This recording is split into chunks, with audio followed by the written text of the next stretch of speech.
ब्रह्मांड रचना का विश्लेषण। इस अध्याय में प्लक्षद्वीप से प्रारंभ करके विभिन्न द्वीपों तथा उनको घेरने वाले समुद्रों का वर्णन है। इसके अंतर्गत लोकालोक नामक पर्वत की स्थिति और उसके आकार प्रकार का भी वर्णन है। प्लक्षद्वीप विस्तार में जम्बूद्वीप से दुगुना है तथा लवण सागर से घिरा है। इस द्वीप का स्वामी इदमजिन है जो महाराज प्रियकृत के पुत्रों में से है।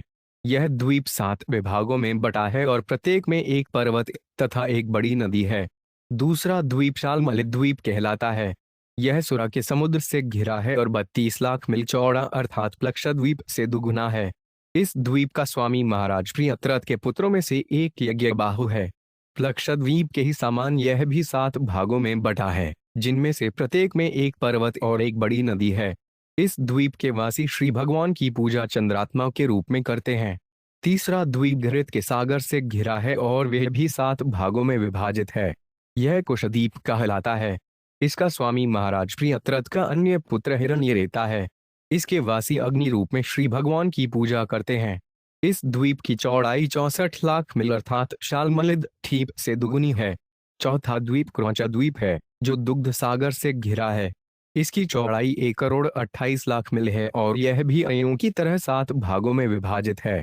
इसके प्रत्येक भाग में एक पर्वत तथा एक बड़ी नदी है। इस द्वीप का स्वामी महाराज प्रियव्रत का ही एक पुत्र घृतपृष्ठ है। इस द्वीप के वासी जल के रूप में श्री भगवान की पूजा करते हैं। पांचवां द्वीप शाकटद्वीप है जो 2 करोड़ 56 लाख मील चौड़ा और मठे के समुद्र से घिरा है। इसका स्वामी मेधातिथि नामक महाराज प्रियव्रत का पुत्र है। यह द्वीप भी 7 भागों में विभाजित है, जिसके प्रत्येक भाग में एक पर्वत तथा एक बड़ी नदी है। इसके वासी वायु रूप में श्री भगवान की पूजा करते हैं। छठा द्वीप पुष्कर द्वीप है जो पिछले वाले द्वीप से दुगुना चौड़ा है और निर्मल जल के समुद्र से घिरा हुआ है।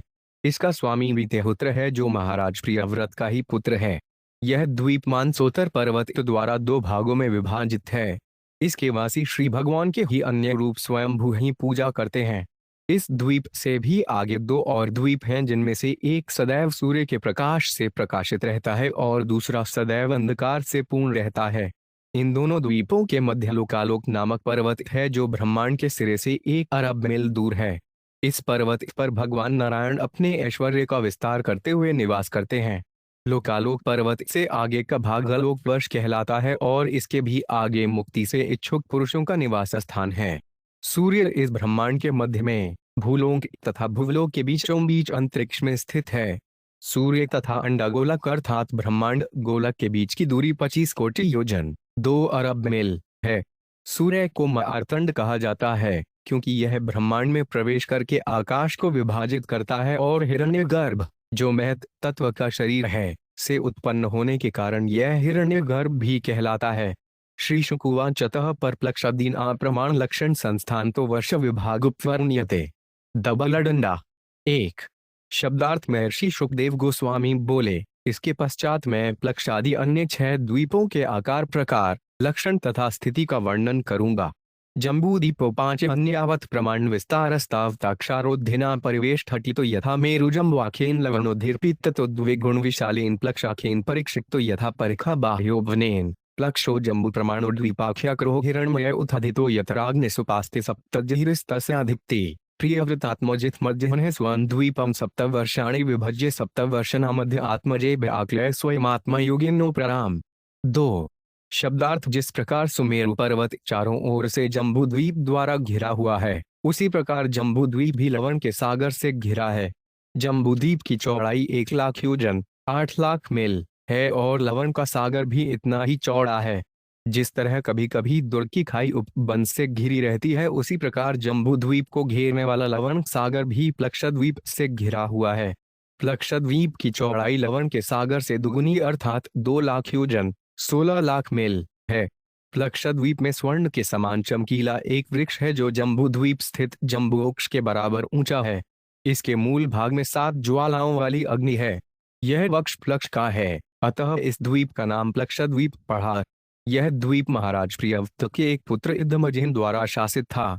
उन्होंने 7 द्वीपों के नाम अपने 7 पुत्रों के नामों पर रखे और उन्हें अपने पुत्रों को देकर सक्रिय जीवन से अवकाश प्राप्त कर वे स्वयं श्री भगवान की सेवा में लीन रहने लगे।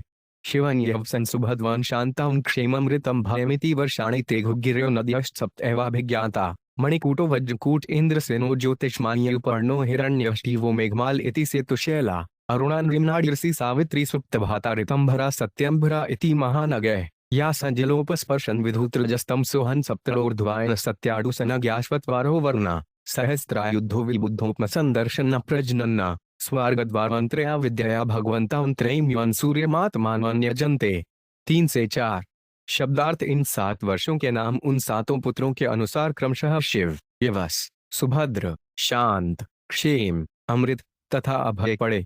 इन 7 वर्षों में 7 पर्वत तथा 7 नदियां हैं। पर्वतों के नाम हैं मणिकूट, वजकूट, इंद्रसेन, ज्योतिष्मान, सुपर्ण, हिरण्यष्ठीव तथा मेघमाल और नदियों के नाम हैं अरुणा, नृम्ना, आंगिरसी, सावित्री, सुप्रभाता, ऋतंभरा तथा सत्यंभरा।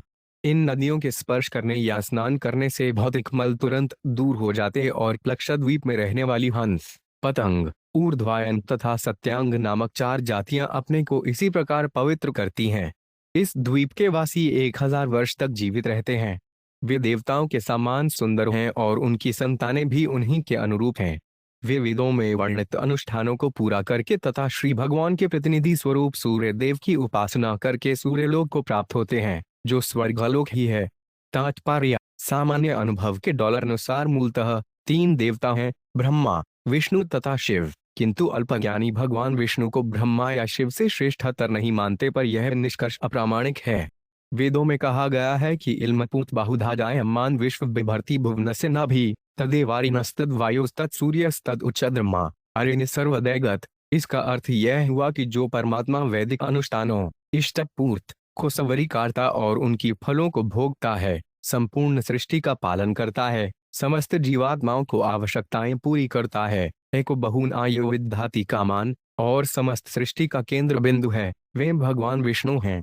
भगवान विष्णु अग्नि, वायु, सूर्य और चंद्र के रूप में विस्तारित होते हैं, जो उनके अंशरूप हैं। भगवान श्री कृष्ण ने श्रीमद् भगवद गीता 9.23 में कहा है, येन प्रिय देवता भक्ता यजन्ते श्रद्धयान्विता तेट पिमामेव कौन्तेय यजन्त्य विद्धि पूर्वकम। जो सकाम भक्त श्रद्धा सहित अन्य देवताओं की उपासना करते हैं, वे भी मेरी ही उपासना करते हैं, परंतु उनकी आराधना विधिपूर्वक नहीं होती। कहने का तात्पर्य यह है कि जो देवताओं एवं श्री भगवान के संबंध को समझे बिना देवताओं की उपासना करता है, उसकी आराधना विधिपूर्वक नहीं होती है। भगवान श्री कृष्ण ने भी भगवद गीता 9.24 में कहा है, अहं हि सर्वयज्ञान अभोक्ता च प्रश्रेव च, एकमात्र मैं ही संपूर्ण यज्ञों का भोक्ता हूँ। यह तर्क दिया जा सकता है कि देवता भी विष्णु के समान महत्वपूर्ण है, क्योंकि उनके नाम विष्णु के ही भिन्न भिन्न नाम हैं।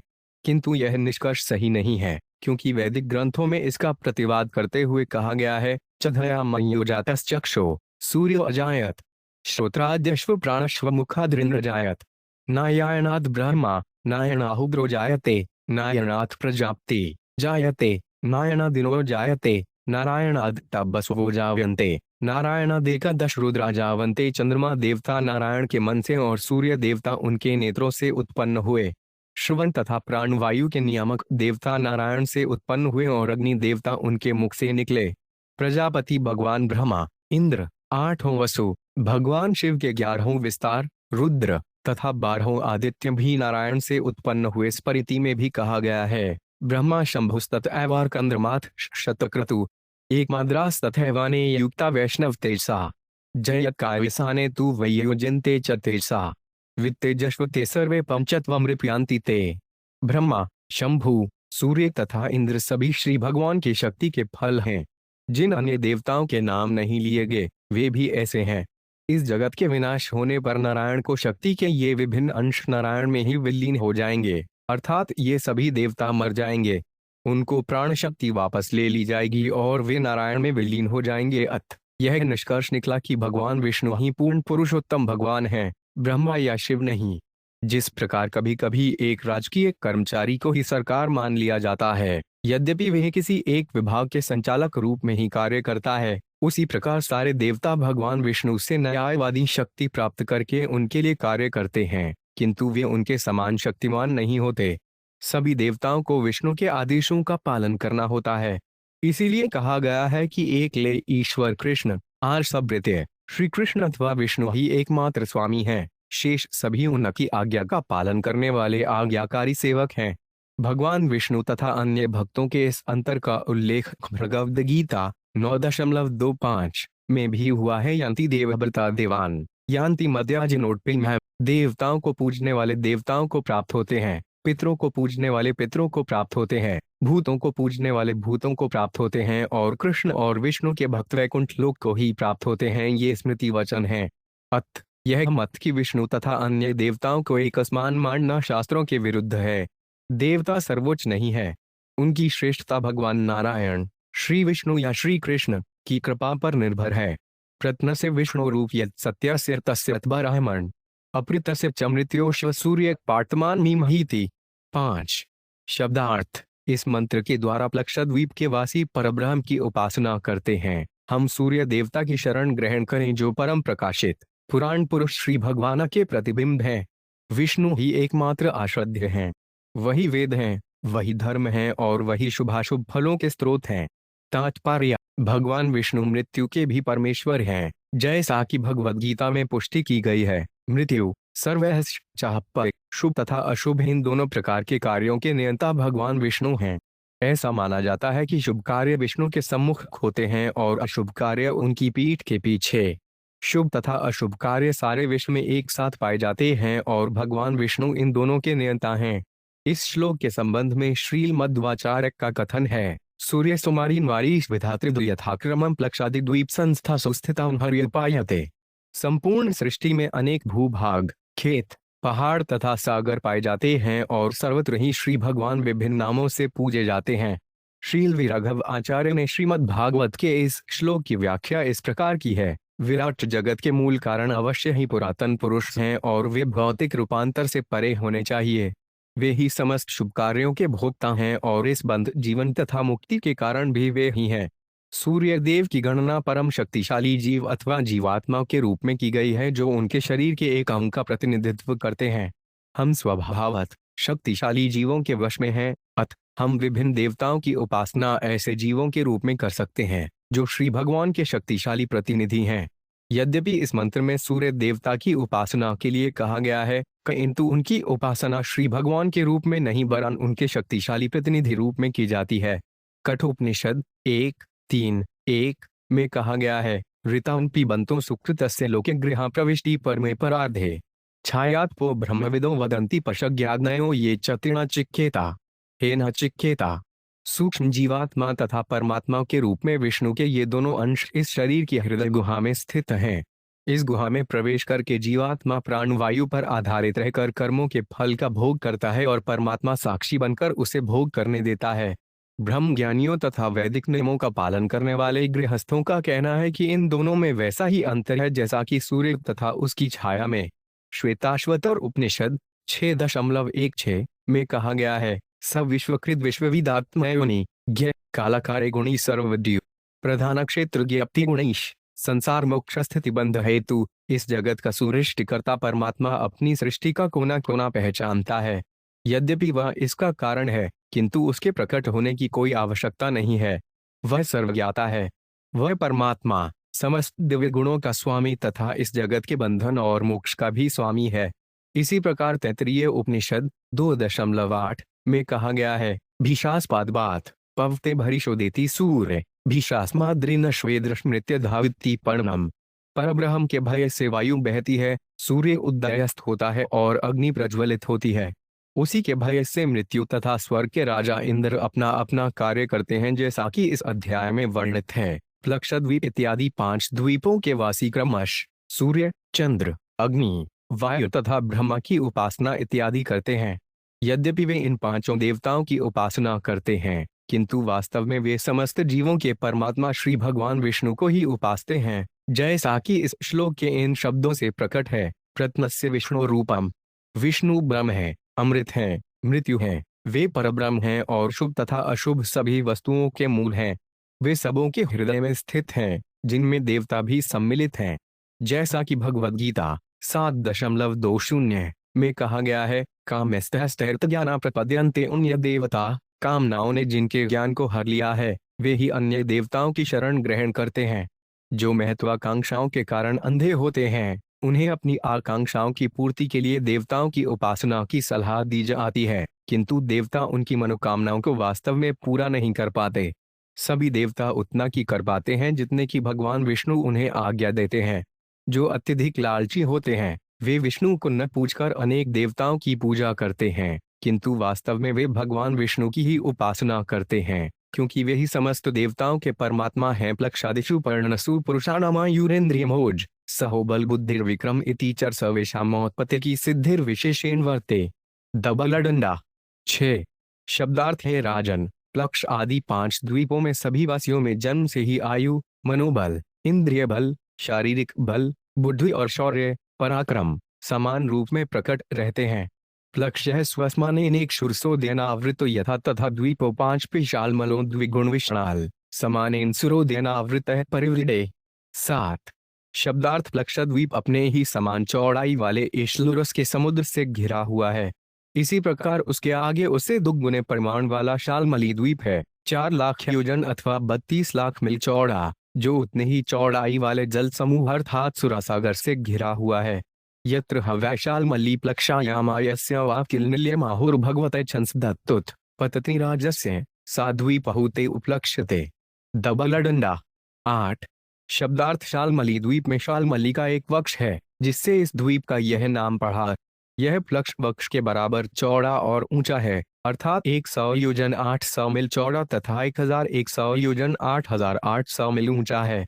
विद्वानों का कथन है कि यह विशाल वृक्ष पक्षियों के राजा तथा विष्णु के वाहन गरुड़ का निवास स्थान है।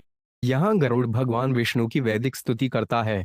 तद्दूद्वीपादित्य प्रियव्रतात्मजो यस्बाहु स्वसुतेभ्य सप्तभ्यस्तनामानि सप्तवर्षाणि व्यब्जत्सरोचनन् सौम्यस्य रमणकं देवर्ष पारिभद्रमाप्यायनं विज्ञातमिति। 9। शब्दार्थ शालमली द्वीप के स्वामी महाराज प्रियव्रत के पुत्र यज्ञबाहु ने इस द्वीप को 7 भागों में विभाजित करके उन्हें अपने पुत्रों को दे दिया। इन विभागों के नाम उनके पुत्रों के नामों पर हैं: सुरोचन, सौम्यस्य, रमणक, देवर्ष, पारिभद्र, आप्यायन तथा अविज्ञात। तेषु वर्षाद्रयो नद्यश्च सप्तैवाभिज्ञाता स्वरसहशतषुड्गवाम देव कुंदो मुकुंदैः पुष्पवर्ष सहस्रश्रुतृति अनुमतः सिनीवाली सरस्वती क्वहु रजनी नंदाराकेति। 10। शब्दार्थ इन 7 विभागों में 7 पर्वत हैं, जिनके नाम स्वस, शतशृंग, वामदेव, कुंद, मुकुंद, पुष्पवर्ष तथा सहस्त्रश्नुति हैं। उनमें 7 नदियां भी हैं, जिनके नाम अनुमति, सिनीवाली, सरस्वती, कुहू, रजनी, नंदा तथा राका हैं। ये आज भी विद्यमान हैं। तदर्श पुरुषा श्रुतथर्वीर्यभिरव सुंदरिशंधर सनज्ञा भगवंतां वेदमयान् सोमात्मान् वेदेन्य जनते। 151। शब्दार्थ इन द्वीपों के वासी श्रुतिधर, वीर्यधर, वसुंधर तथा ईशंधर नामों से विख्यात हैं और वे वर्णाश्रम धर्म का कठोरता से पालन करते हुए श्री भगवान के सोम नामक अंश की, जो साक्षात इंद्रदेव हैं, उपासना करते हैं। स्वगोभिः पितृदेवेभ्यो विभजन कृष्ण शुक्लयो प्रजाना सर्वासा राजान्धः सोमो न आस्त्विति। 12। शब्दार्थ शालमली द्वीप के वासी चंद्र देवता की आराधना निम्नलिखित शब्दों से करते हैं। पितरों तथा देवताओं को अन्न देने के उद्देश्य से चंद्रदेव ने अपने ही किरणों से मास को शुक्ल तथा कृष्ण नामक 2 पक्षों में विभाजित किया है। चंद्र देवता काल का विभाजन करने वाला और ब्रह्मांड के वासियों का अधिपति है। अतः हम यह प्रार्थना करते हैं कि वे हमारा अधिपति तथा पथ प्रदर्शक बना रहे। हम उसे सादर नमस्कार करते हैं। एवं सुरोदात बहिस्तदिद्वगुण समानेनावृतो घृतोद्देन्यधा पूर्व कुशद्वीपो यस्मिन् कृशस्तंभो देवकृतस्तद्वीपाख्याक्रोज्वलन इवापर स्वशस्परोत्तिशा दिशो विराज्यति। 13। शब्दार्थ सुरासागर के बाहर कुशद्वीप नामक एक अन्य द्वीप है, जो सुरासागर से दूना अर्थात 8 लाख योजन 64 लाख मील चौड़ा है। जिस प्रकार शालमली द्वीप सुरासागर से घिरा है, उसी प्रकार कुशद्वीप अपने तुल्य विस्तार वाले घृत सागर से घिरा है। इस द्वीप में कुश घास के पौधे पाए जाते हैं, इसीलिए द्वीप का यह नाम पड़ा है। यह कुश घास परमेश्वर की इच्छा के अनुसार देवताओं द्वारा उत्पन्न की गई थी और द्वितीय अग्नि जैसी दृष्टिगोचर होती है, किंतु इसकी ज्वालाएं अत्यंत मृदु तथा मनोहर हैं। इसके नव अंकुर शिखर समस्त दिशाओं को प्रकाशित करते हैं। तात्पर्य: इस श्लोक में दिए गए विवरण से चंद्रमा पर ज्वालाओं की प्रकृति के संबंध में बुद्धि अनुमान लगाया जा सकता है। सूर्य के समान चंद्रमा को भी ज्वालाओं से पूर्ण होना चाहिए। क्योंकि ज्वालाओं के बिना प्रकाश संभव नहीं। किंतु चंद्रमा की ज्वालाएं सूर्य से भिन्न अतएव मृदु एवं मनोहारी होनी चाहिए, ऐसा हमारा मानना है। आधुनिक सिद्धांत के अनुसार चंद्रमा धूल से भरा हुआ है, जो श्रीमद् भागवत के श्लोकों में मान्य नहीं है। इस श्लोक के संबंध में श्री विश्वनाथ चक्रवर्ती ठाकुर का कहना है, सुषष्पाणी सुकोयल शिखास्त्रिशा रोच शिशा, कुछ घास समस्त दिशाओं को प्रकाशित करती है, किंतु इसकी ज्वालाएं अत्यंत मृदु एवं मनोहारी हैं। इससे चंद्रमा में स्थित ज्वालाओं के संबंध में कुछ अनुमान प्राप्त होता है। तदुद्वीपति प्रयत्नत्व राजन हिरण्यरेता नाम स्वद्वीपम सप्तभ्य स्वपुत्रेभ्यो यथा भगवान विभजे स्वयं आतिष्ठत वसुसुदानः रुचिनाभिगुप्तस्तुत्यत्रत विविक्तवाम देवनाम भ्या। 14 शब्दार्थ है राजन, महाराज प्रियत्रत के दूसरे पुत्र हिरण्यरेता इस द्वीप के राजा थे। उन्होंने इसके 7 विभाग किए और उसके एक एक विभाग को उत्तराधिकारी के अनुसार अपने 7 पुत्रों वसु, वसुदान, त्रिरुचि, नाभिगुप्त, स्तुत्यव्रत, विविक और वामदेव को दे दिए। राजा स्वयं गृहस्थ जीवन से विरक्त होकर तप करने लगे। तेषां वर्षेषु सीमा गिरयो नद्यश्चाभिज्ञाता सप्त सप्तेव च कृष्णतु श्रिदय कपिल श्रित्रकूटो देवानी कूर्ध्वरो माद्रविण इति रसकुल्या मधुकुल्या मित्रविंदा श्रुतविंदा देवगर्भागृता च्युता मंत्रमालेति। 15 शब्दार्थ इन 7 द्वीपों में 7 सीमांत पर्वत हैं, जिनके नाम चक्र, चतुश्रृंग, कपिल, चित्रकूट, देवानीक, ऊर्ध्वरोमा तथा द्रविण है।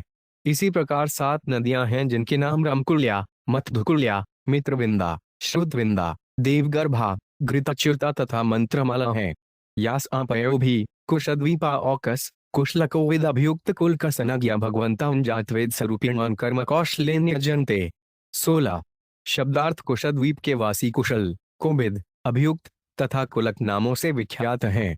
वे क्रमश ब्राह्मण, क्षत्रिय, वैश्य तथा शूद्रों के सदृश हैं। उक्त नदियों के जल में स्नान करके ये सभी वासी पवित्र होते हैं। वे वैदिक शास्त्रों के अनुसार अनुष्ठानों को संपन्न करने में कुशल हैं। इस प्रकार वे अग्नि देवता के रूप में भगवान की उपासना करते हैं। परस्य बहान साक्षाज्ञात वेदो से हव्यवाट देवान आ पुरुषाणान आ यज्ञेन पुरुष यजयति। 17 शब्दार्थ यह वे मंत्र है जिसके द्वारा कुशद्वीप के वासी अग्निदेव की पूजा करते हैं। कौम हे अग्निदेव, आप श्री भगवान हरि के अंशरूप हैं और उन तक समस्त हवियों को पहुंचाते हैं।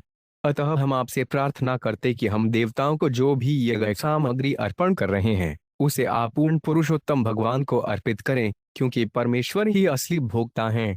तात्पर्य, समस्त देवता श्री भगवान के सेवक हैं जो उनकी सेवा में रत रहते हैं।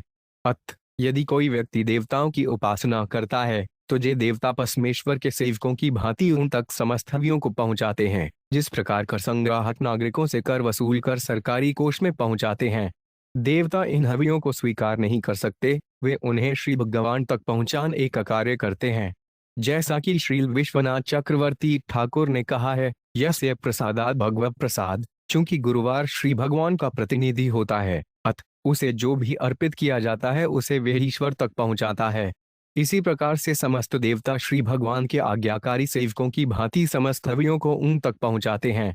यदि यह समझकर देवताओं की उपासना की जाए तो इसमें कोई हानि नहीं है, किंतु यदि कोई यह सोचे कि देवता श्री भगवान के तुल्य हैं और स्वतंत्र हैं तो उसे हम हृत ज्ञान अर्थात ज्ञान को हानि कामस्तैरिजाना कहेंगे। अत जो देवताओं को वास्तविक वर देने वाला समझते हैं वे त्रुटि करते हैं।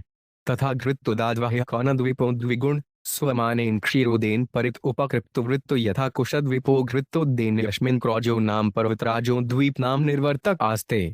18 शब्दार्थ घृत सागर के बाहर क्रौचा द्वीप नाम का एक अन्य द्वीप है जिसकी चौड़ाई घृत सागर से दुगुनी अर्थात 16 लाख योजन 91 करोड़ 28 लाख मील है।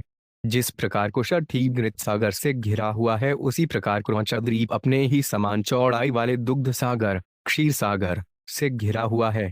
क्रौचा द्वीप में क्रौमश नामक एक विशाल पर्वत है जिसके कारण इस द्वीप का यह नाम पड़ा। यो सौगुहा प्रहरणोन्मशित नितंबक जो 5 पिक्षीरोदिना से चिमानो भगवता वर्णेन्नाभिगुप्तो विभयो बभूव।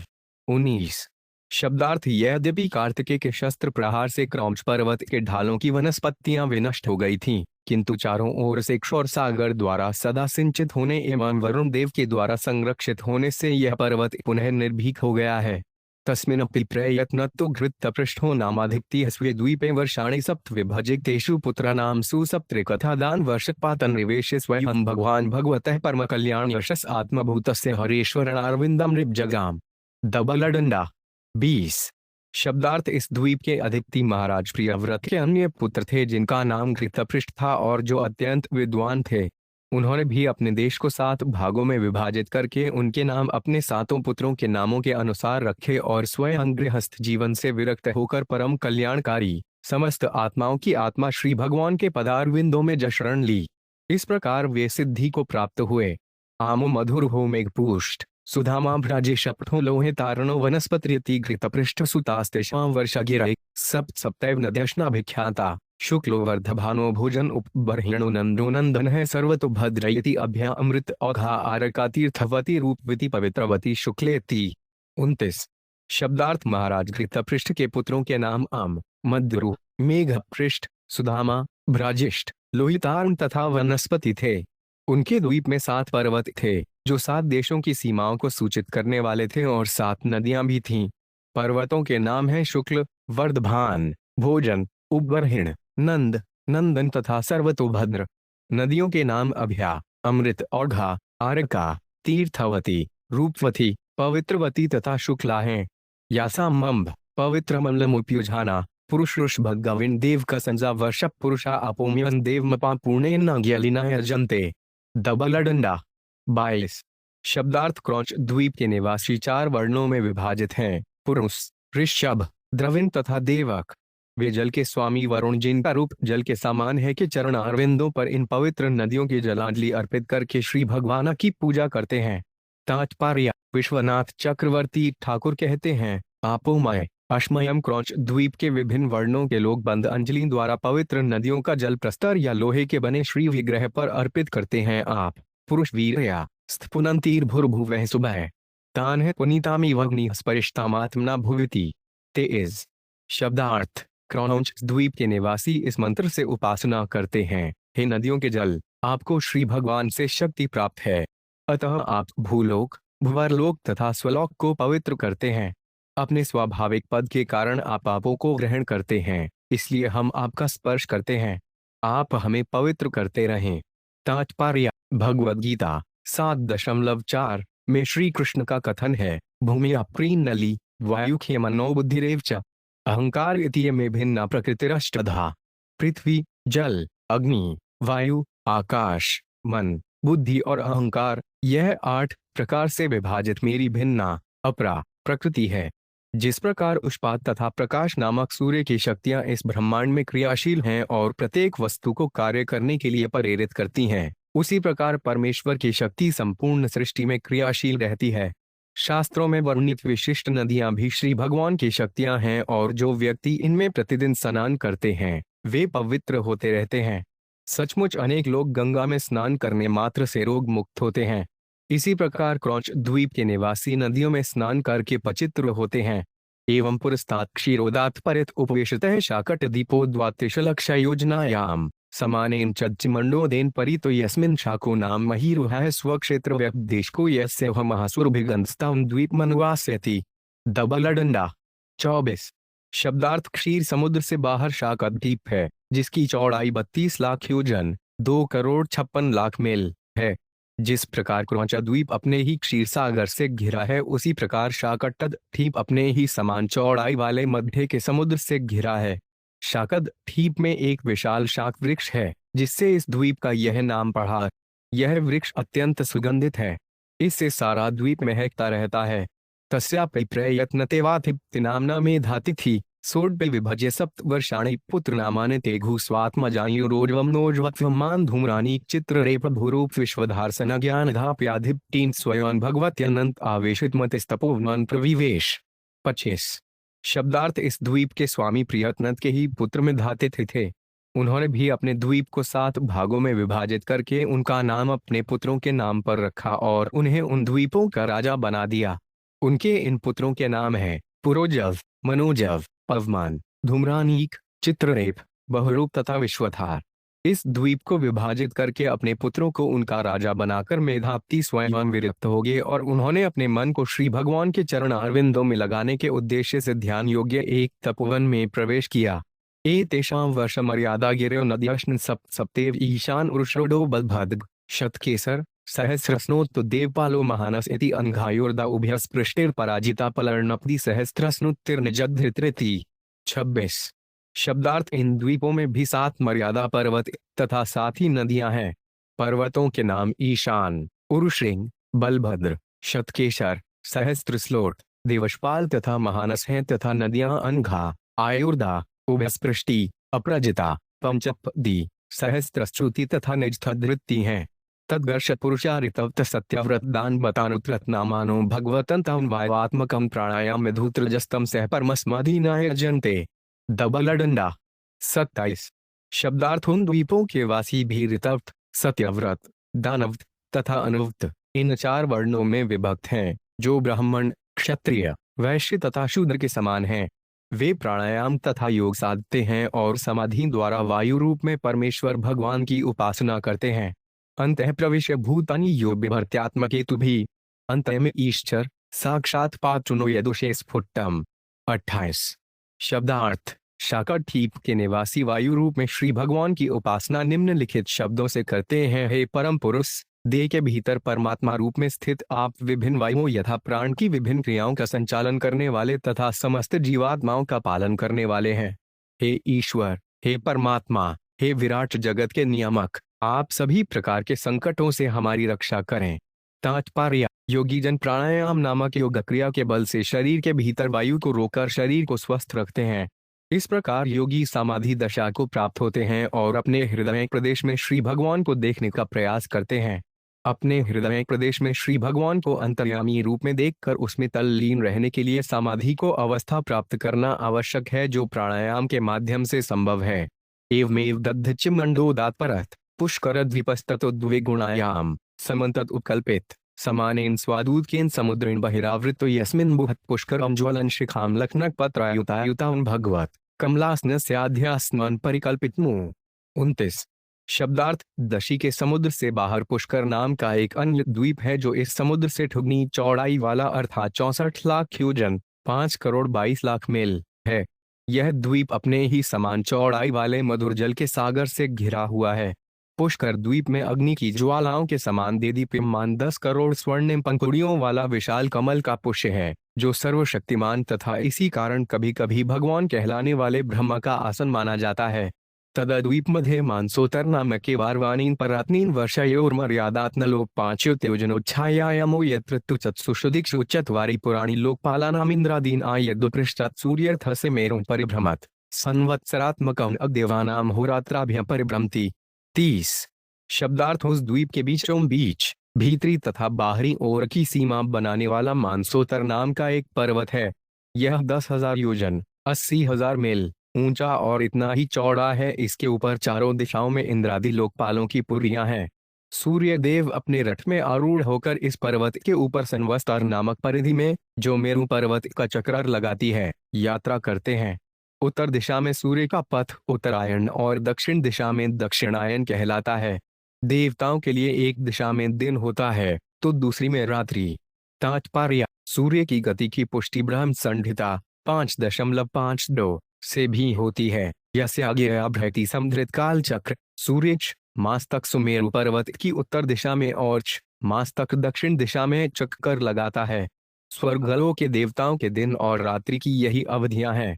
तदुदुवीपस्याप्यधिपति प्रयत्र तुवीतेहुत्रो नामे तस्थात्मजौरमण कथभात के नामानोवर शक्ति नियोज्य स स्वयं पूर्वजवधगवत कर्मशील एवास्ते। 31 शब्दार्थ इस द्वीप का अधिपति महाराज प्रियत्रथ का पुत्र वितेहुत्र था, जिसके रमणक तथा धातकी नामक 2 पुत्र हुए। उसने इन दोनों पुत्रों को इस द्वीप के दोनों छोर दे दिए और स्वयं अपने अग्रज में धातेति के समान श्री भगवान की सेवा में तत्पर रहने लगा। तदर्श पुरुषा भगवंता ब्रह्म रूपेण सकर्म किं कर्मणाराध्यन्ति धौंचोदहरन्ति। दबलडंडा। 32 शब्दार्थ इस द्वीप के वासी अपनी भौतिक कामनाओं की पूर्ति के लिए ब्रह्मा के रूप में श्री भगवान की आराधना करते हैं। वे इस प्रकार उनकी स्तुति करते हैं: यत्तत् कर्मम्यन्लिड ब्रह्मलिड अंजनोदर्चयेत् एकांतम मद्य शांतां तस्मै भगवते नम इति। 33। शब्दार्थ भगवान ब्रह्म कर्ममय कहलाते हैं क्योंकि अनुष्ठानों को करके कोई भी उनका पद प्राप्त कर सकता है और उन्हीं से वैदिक अनुष्ठान स्तुतियां प्रकट होती हैं। वे अविचल भाव से श्री भगवान की भक्ति करते हैं, एक प्रकार से वे भगवान से अभिन्न हैं। फिर भी उनकी उपासना एकांतिक भाव से न करके द्वैत भाव से करनी चाहिए। मनुष्य को चाहिए कि अपने को दास मानते हुए परब्रह्म को ही परम आराध्य माने। अतः हम भगवान ब्रह्मा को साक्षात वेद ज्ञान के रूप में नमस्कार करते हैं। तात्पर्य: इस श्लोक में आगत कर्ममय शब्द महत्वपूर्ण है। वेदों का वचन है स्वधर्मनिष्ठ शत जन्म भी पुमान विश्वताय इति। जो 100 जन्मों तक वर्णाश्रम धर्म के नियमों का कठोरता से पालन करता है उसे ब्रह्मा पद की प्राप्ति होती है। यद्यपि भगवान ब्रह्मा अत्यंत शक्तिमान है किंतु वे कभी भी अपने को पूर्ण पुरुषोत्तम भगवान से अभिन्न नहीं मानते, क्योंकि उन्हें यह ज्ञात है कि वे ईश्वर के शाश्वत दास हैं। क्योंकि आध्यात्मिक स्तर पर अभिन्न रूप से भगवान तथा दास एक हैं, इसीलिए ब्रह्मा को यहाँ भगवान कहा गया है। भगवान तो पूर्ण पुरुषोत्तम भगवान श्री कृष्ण है, किंतु यदि कोई भक्त परम आस्था से उनकी सेवा करता है तो वैदिक साहित्य का उसे ज्ञान हो जाता है। इसीलिए ब्रह्मा को ब्रह्मलिंग कहा जाता है, जिससे यह बोध होता है कि उनका संपूर्ण स्वरूप वैदिक ज्ञानमय है। ऋषिर्वाच ततः परस्तालोकालोक नामाचलो लोकालोक्योरंतराले परित उपक्षेप। 34। शब्दार्थ इसके पश्चात मृदुल वाले सागर के आगे तथा इसको पूरी तरह घेरने वाला लोकालोक नामक पर्वत है, जो देशों को सूर्य से प्रकाशित तथा अप्रकाशित इन दो भागों में विभाजित कर देता है। यावन्मान सोतर में वौरंतरंतावती भूमि काझय या दर्शन श्लोकमा यस्य प्रहितः पदार्थो न कथजित पुनः प्रत्युपलभ्यते तस्मात् सर्वसत्व प्रीहृतासीतो। 35। शब्दार्थ मृदुल जल के सागर से आगे सुमेरु पर्वत के मध्य से लेकर मानसोतर पर्वत की सीमा तक जितना अंतर है उतनी भूमि है। उस भूभाग में अनेक प्राणी रहते हैं। उसके आगे लोकालोक पर्वत तक फैली हुई दूसरी भूमि है जो स्वर्णमय है। स्वर्णमय सतह के कारण यह दर्पण की तरह सूर्य प्रकाश को परावर्तित कर देती है, इसमें गिरी हुई वस्तु पुनः नहीं दिखाई पड़ती। फलत सभी प्राणियों ने इस स्वर्णमयी भूमि का परित्याग कर दिया है। लोकालोक इति सम्राख्या यज्ञनाचलेन लोकालोक से अंतर्वर्तिनावस्थाप्यते। 36। शब्दार्थ जीवात्माओं से युक्त तथा बिना प्राणियों वाले देशों के मध्य में एक विशाल पर्वत है जो इन दोनों को पृथक करता है, अतः लोकालोक नाम से विख्यात है। सलोकत्र यान्ते परितीश्वरेण विहितो यस्मात् सूर्यादीन अश्रुवाप्त वर्गाणा ज्योतिर्गणान आंगभस्तयोः 3 वाचानां स्त्वी लोकाना वित्तन्वाना न कदाचित पराचीना भवितुमुत्सहन्ते तावदुनहनायामः। 37। शब्दार्थ श्री कृष्ण की परमेच्छा से लोकालोक नामक पर्वत तीनों लोकों भूलोक भूवलोक तथा स्वरलोक की बाहरी सीमा के रूप में स्थापित किया गया है, जिससे संपूर्ण ब्रह्मांड में सूर्य की किरणों का नियंत्रण किया जा सके। सूर्य से लेकर श्रुवलोक एवं सारे नक्षत्र इन तीनों लोकों में इस पर्वत के द्वारा निर्मित सीमा के अंतर्गत अपनी किरणें बिखेरते हैं। चूंकि यह पर्वत श्रुवलोक से भी ऊंचा है, अतः यह नक्षत्रों की किरणों को अवरुद्ध कर लेता है, जिससे वे कभी भी इसके बाहर प्रसारित नहीं हो पाती।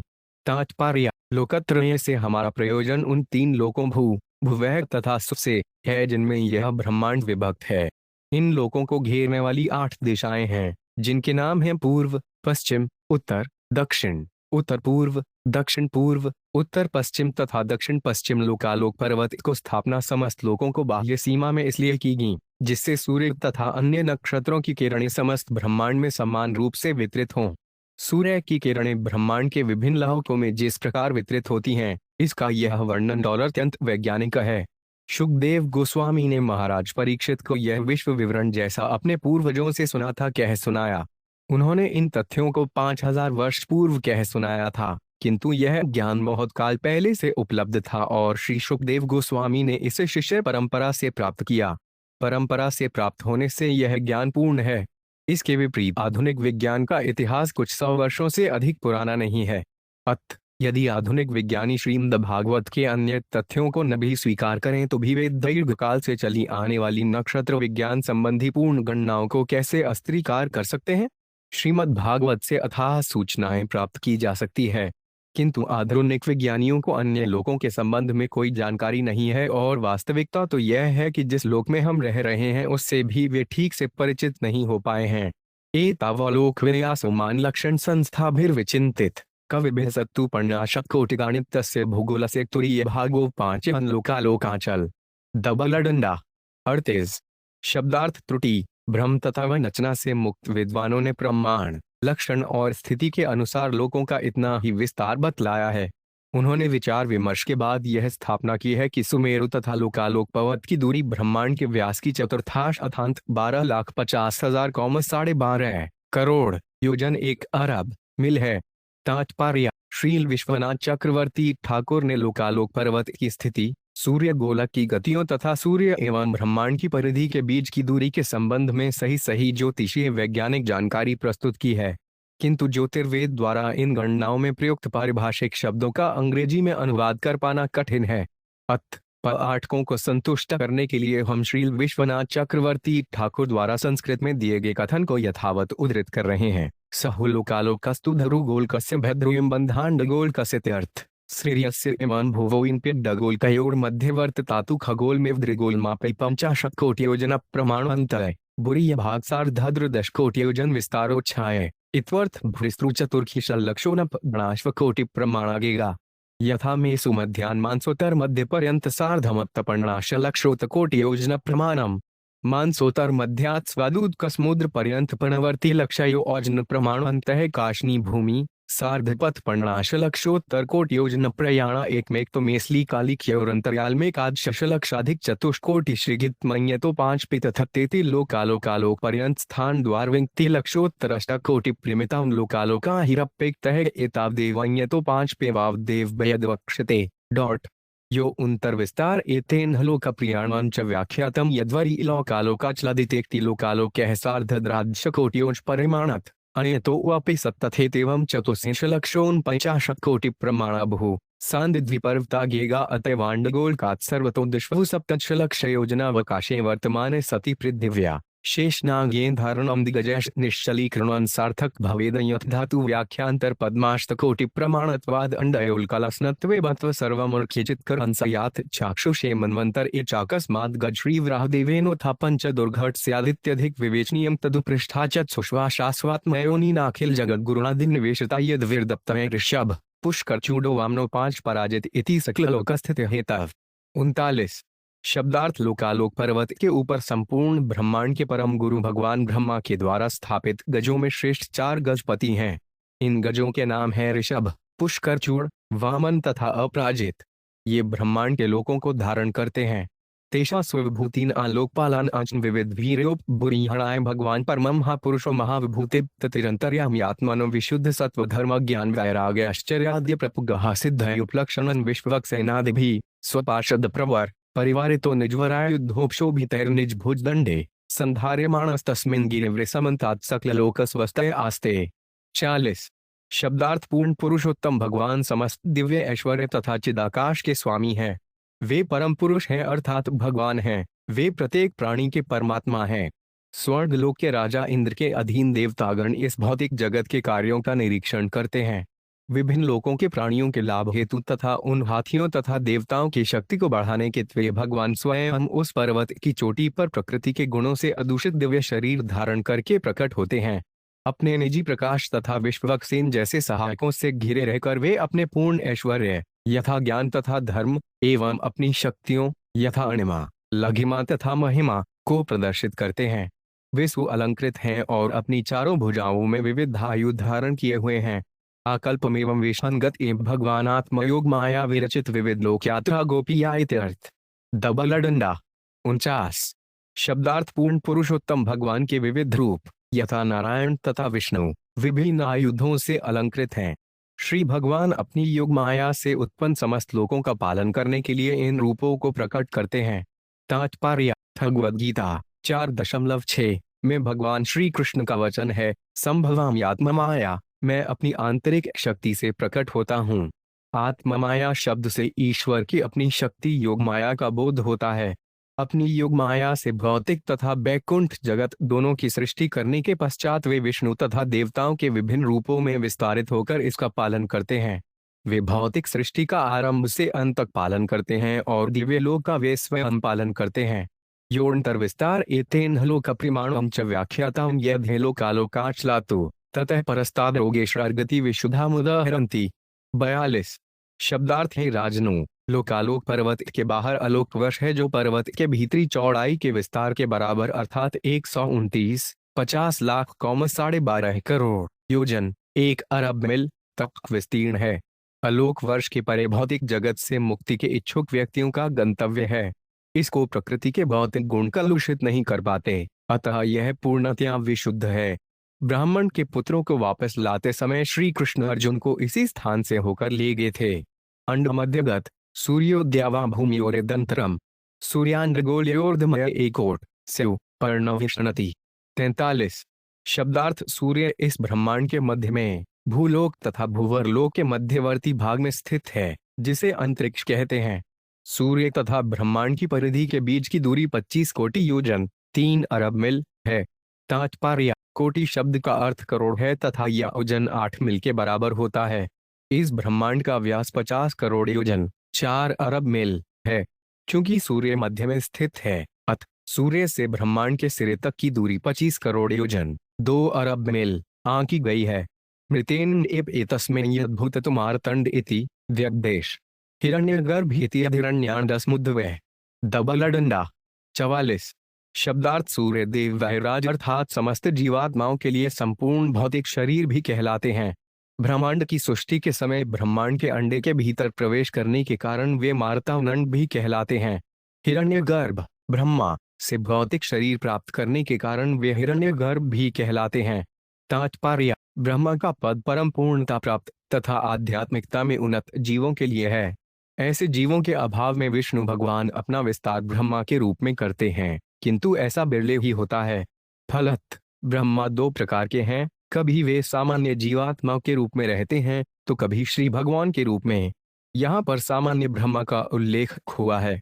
ब्रह्मा चाहे जिस रूप में हो वे वैराज ब्रह्मा तथा हिरण्यगर्भ ब्रह्मा कहे जाते हैं। इसीलिए सूर्य देव को भी वैराज ब्रह्मा के रूप में माना गया है। सुरेण ही विभजन्ते दिश धर्म ही भेदा स्वर्गाप वर्गो नरकार सौकांस्य च सर्वशः। 45। शब्दार्थ है राजन। सूर्य देव तथा सूर्य लोक ब्रह्मांड की समस्त दिशाओं को विभाजित करते हैं। सूर्य की उपस्थिति के ही कारण हम समझ पाते हैं कि आकाश, स्वर्गलोक, यह संसार तथा पातालोक क्या है। सूर्य के ही कारण हम जान पाते हैं कि भोग या मोक्ष के स्थान कौन कौन से हैं और कौन से नरक तथा अतल आदि लोक हैं। देवतीर्ड मनुष्याणा सरीसूप सवीरुधाम सर्वजीव निकायाना सूर्य आत्मा हगीश्वर है। 46। शब्दार्थ सूर्य लोक से सूर्य देव द्वारा प्रदान की जा रही ऊष्मा तथा प्रकाश पर ही समस्त जीवात्माएं, जिनमें देवता, मनुष्य, पशु, पक्षी, कीट, रेंगने वाले जीव, लताएं तथा वृक्ष सम्मिलित हैं, निर्भर हैं। सूर्य की ही उपस्थिति में सभी प्राणी देख सकते हैं, इसीलिए वे हृगीश्वर अर्थात दृष्टि के ईश्वर कहलाते हैं। तात्पर्य: इस प्रसंग में श्री विश्वनाथ चक्रवर्ती ठाकुर का कथन है, सूर्य आत्मा आत्मत्वेनोपास्य। इस ब्रह्मांड में सूर्य ही समस्त प्राणियों का जीवन और आत्मा है, इसीलिए वह उपास्य है। हम सूर्य देव की उपासना गायत्री मंत्र के जप 34 भूर्भुवः स्वः वत्सवितुर्वरेण्यं देवस्य धीमहि द्वारा करते हैं। सूर्य इस ब्रह्मांड का उसी प्रकार जीवन और आत्मा है जिस प्रकार श्री भगवान इस समस्त सृष्टि के हैं। ऐसे असंख्य ब्रह्मांड हैं जिनके लिए सूर्य देव जीवन और आत्मा है। हमें ज्ञात है कि वैराज हिरण्यगर्भ ने सूर्य नामक विशाल भौतिक गोलक में प्रवेश किया, अतः तथाकथित वैज्ञानिकों का यह कथन है कि वहां कोई नहीं वास करता, असत्य है। श्री कृष्ण ने भगवद गीता में कहा है कि उन्होंने सर्वप्रथम सूर्य देव को गीता का उपदेश दिया। इम विवस्वते योग प्रोक्ता नहमव्ययम। अतः सूर्य रिक्त नहीं है, इसमें जीवात्माएं निवास करती हैं और इसका प्रधान श्री विग्रह बैराज अथवा विवस्वान है। पृथ्वी तथा सूर्य में यही अंतर है कि सूर्य अग्निमय लोक है, किंतु वहां के प्राणी अनुकूल शरीर धारण करके बिना कठिनाई के वहां निवास कर सकते हैं। इस प्रकार श्रीमद् भागवत के 5वें स्कंद के अंतर्गत ब्रह्मांड की रचना का विश्लेषण नामक 20वें अध्याय के भक्ति वेदांत तात्पर्य पूर्ण हुए।